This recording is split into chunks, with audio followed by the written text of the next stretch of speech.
Araneta City is one of the pioneering and busiest commercial districts in the Philippines. As the city of firsts, countless historic events and memorable experiences have taken place within this bustling community in Quezon City. Yet many people are unaware of the man behind its development. The visionary founder and builder who believed that every Filipino deserves a good life. The industrialist and philanthropist who was always on the lookout for new opportunities, not just for himself, but also for those around him. J. Amado Araneta, the man who always wanted to offer the best to the greatest number.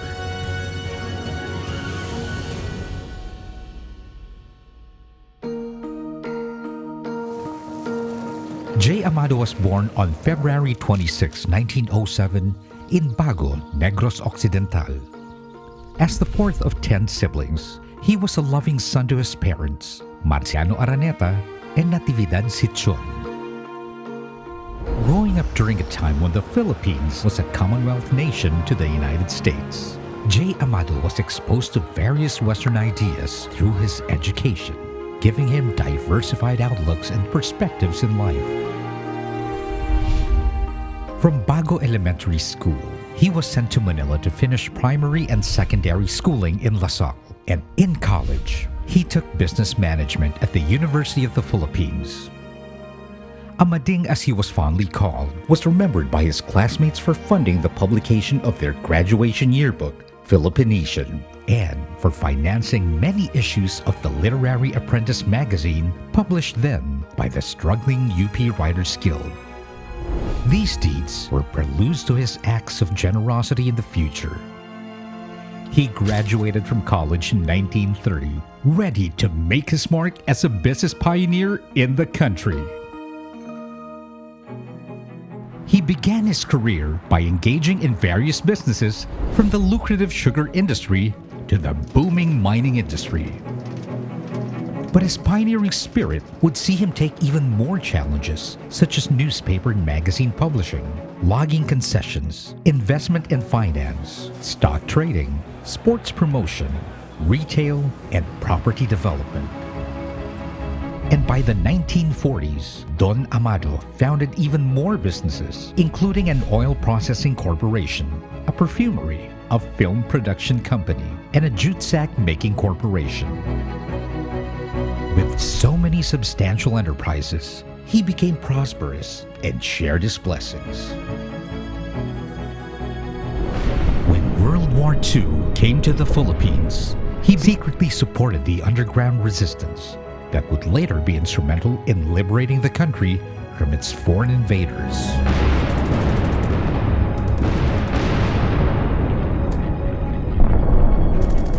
The DMHM building and plant he built were destroyed at the outset of the war.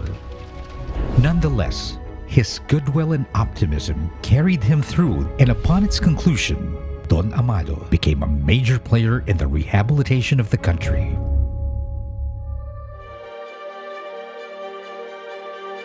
After the liberation, Don Amado became involved himself in the nation's rebuilding process and became active in Philippine politics as one of the founders and treasurer of the Liberal Party, and eventually as a major advisor to presidents from Sergio Osmeña to Carlos Garcia.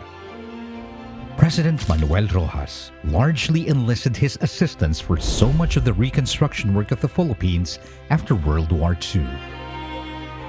He convinced the Philippine government to restore the sugar mills in his province to the same order they were in prior to the war. Back then, sugar was the most important agriculture export of the country and the source of livelihood for many. In 1947, he was recognized by the Business Writers Association of the Philippines as Industrialist of the Year, and in 1948 was named Businessman of the Year and Sugarman of the Year.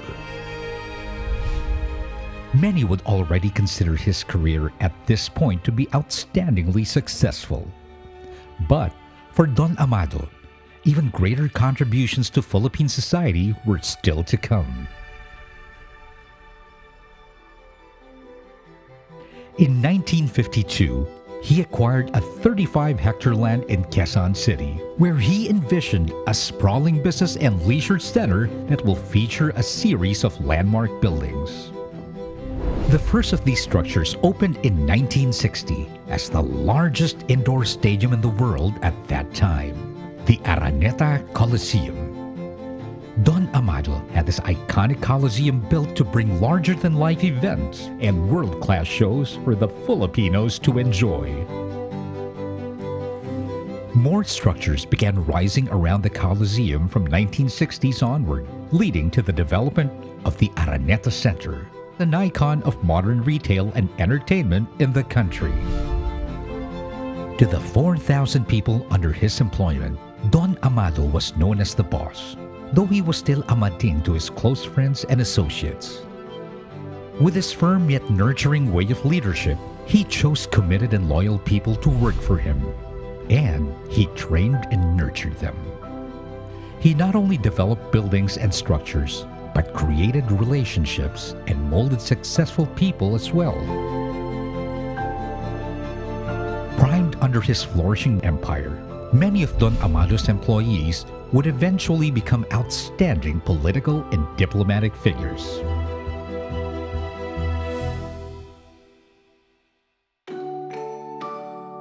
His physical presence may no longer be felt since his passing in 1985 at the age of 78.